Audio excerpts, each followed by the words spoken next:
అలివేల్లోని శ్రీ రామలింగేశ్వర స్వామివారి ఉత్సవాలకు అన్ని ఏర్పాట్లు చేశారు. ఆలయం ప్రాంగణంలో స్వామివారి దర్శనానికి పిండ ప్రదానాలు, జల్లు స్నానాలకు సంబంధించి భక్తులకు ఎలాంటి అసౌకర్యాలు కలగకుండా చర్యలు చేపట్టారు.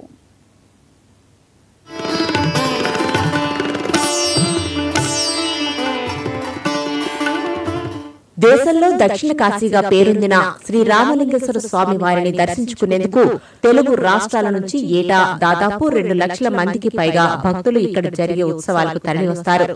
శ్రీరాముడు లంకలో రావణాసురుడిని వధించిన అనంతరం తిరుగు ప్రయాణంలో బ్రహ్మహత్య పాతకం తనకు అంటకూడదనే ఉద్దేశంతో 108 శివలింగాలను ప్రతిష్ఠించుకుంటూ వస్తున్న క్రమంలో బలివేలో అత్యంత మహిమ కలిగిన బ్రహ్మసూక్త శివలింగాన్ని ప్రతిష్ఠించినట్లు ఇక్కడ ప్రచారంలో ఉంది.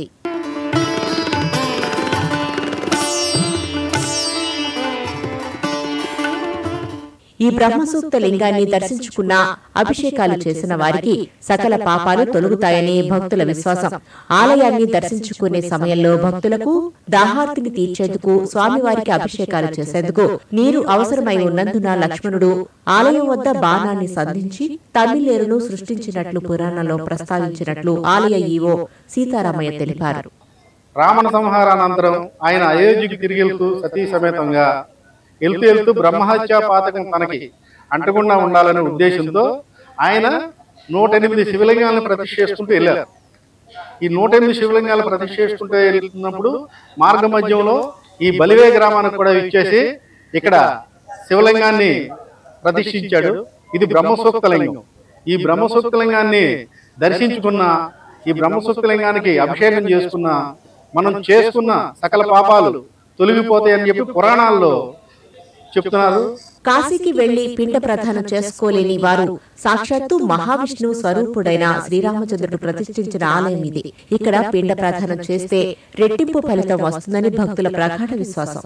ఈ ఏడాది విజయరాయ్ నుంచి బలివేలకు ప్రధాన మార్గంగా ఉన్న రహదారిపై తమిళేరు వద్ద బ్రిడ్జిని నిర్మించడంతో భక్తులు రద్దీ పెరిగే అవకాశం ఉందని చెబుతున్నారు అధికారులు. ఈ చుట్టుపక్కల ఏరియాలో బలివే అంటే మంచి చరిత్ర ఉన్న గుడిది. చుట్టుపక్కల గ్రామాల వారు కూడా చాలా మంది వస్తూ ఉంటారు. ఈ మధ్యన మా ప్రభాకర్ గారు వచ్చిన తర్వాత ఈ బ్రిడ్జి కంప్లీట్ చేయడం జరిగింది. స్నానాలకు వాటికి రైట్ సైడ్, లెఫ్ట్ సైడ్ ఏమో 2 ఘాట్లు తయారు చేశారు. పిండ ప్రధానాలకి లెఫ్ట్ సైడ్ తయారు చేశారు. గుడికి చాలా ప్రతిష్ట ఉందండి. దీనికి చాలా గుడి అంటే చాలా ఇది. చుట్టుపక్కల గ్రామాల వాళ్ళు అందరూ వాళ్ళు వస్తూ ఉంటారు. ఈ తిరునాళ్ళు 4 రోజులు ఆనందకరంగా ఉంటుంది ఈ ఏరియా మొత్తం. ఉత్సవాల సందర్భంగా ఆలయ పరిసర ప్రాంతాల్లో ఎలాంటి అవాంఛనీయ సంఘటనలు జరగకుండా దాదాపు 500 మంది పోలీసులు, వాలంటీర్లు, ఎన్సీసీ వారిని బందోబస్తుకు ఏర్పాటు చేశారన్నారు. ఆలయ ప్రాంగణంలో పిల్లలకు పాలు ఇచ్చేందుకు ప్రత్యేక ఏర్పాట్లు చేశారు. జల్లు స్నానాలు ఆచరించిన అనంతరం దుస్తులు మార్చుకునేందుకు మహిళలకు ప్రత్యేక ఏర్పాట్లు చేశామన్నారు ఆలయ ఈవో.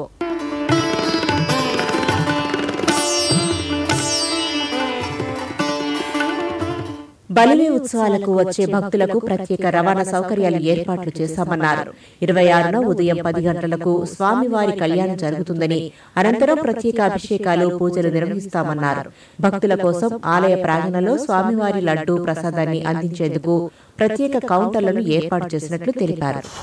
ఈ చుట్టుపక్కల ఏరియాలో బలివే అంటే మంచి చరిత్ర ఉన్న గుడిది. చుట్టుపక్కల గ్రామాల వారు కూడా చాలా మంది వస్తూ ఉంటారు. ఈ మధ్యన మా ప్రభాకర్ గారు వచ్చిన తర్వాత ఈ బ్రిడ్జి కంప్లీట్ చేయడం జరిగింది.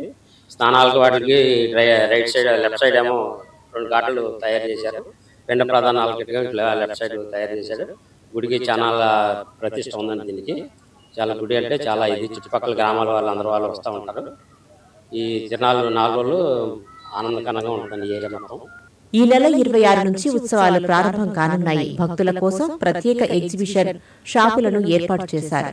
ఎన్నడూ లేని విధంగా ఏర్పాట్లు జరుగుతున్నాయని చెబుతున్నారు భక్తులు.